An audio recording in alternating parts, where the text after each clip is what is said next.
ਅੱਜ ਅਸਾਂ ऐसे पाक शहीदन साईं ते दरबार दे अज तक उन्हें दी दरबार दिखे ने। ये एरिया है अपना रेगिस्तान है, सारा टीला है टिब्बा है।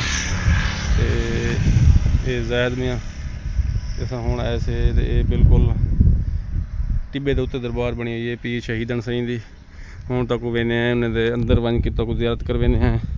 तो साढ़े ते नादिर अब्बास वर्कर व्लॉग साढ़े चैनल को सबसक्राइब किया करो, लाइक किया करो, शेयर किया करो। तो आओ तक शहीदन साईं दी दरबार की जियारत कराऊँ। तो असां खुद भी जियारत पहले दफ़ा वेंदे पे हैं। तो आओ तक जियारत कराऊँ। ये साढ़े दोस्त हैं इतों दे जिन्हें सब दसे कि ये पीर की दरबार असां जाए वेंदे हैं जियारत कराउण।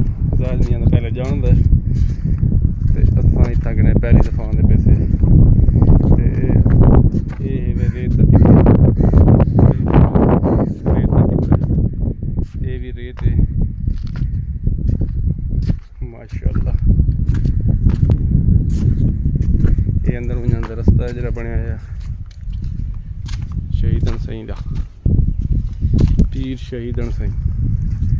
तो अंदर का व्यू लिखे ने ते बाहर का भी लिखे ने। बस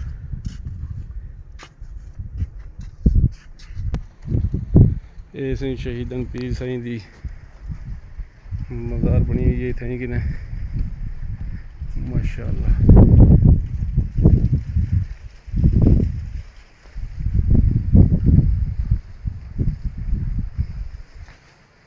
ये मशहूर साईं है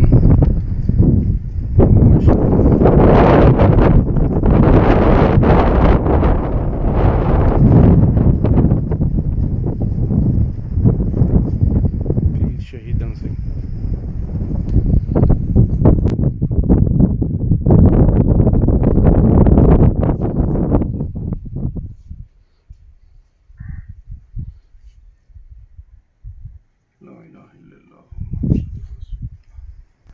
इसे पहले दुआ सा मंगी थे तो हुण जैद मियाँ दुआ मंगता पे।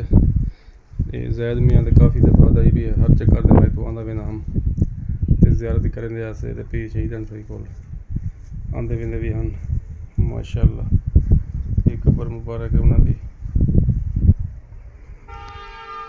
तो सारे पे नादिर अब्बास वर्कर व्लॉग। तो सारी वीडियो को लाइक किया करो, शेयर किया करो, सब्सक्राइब किया करो। अगली वीडियो तक अल्लाह।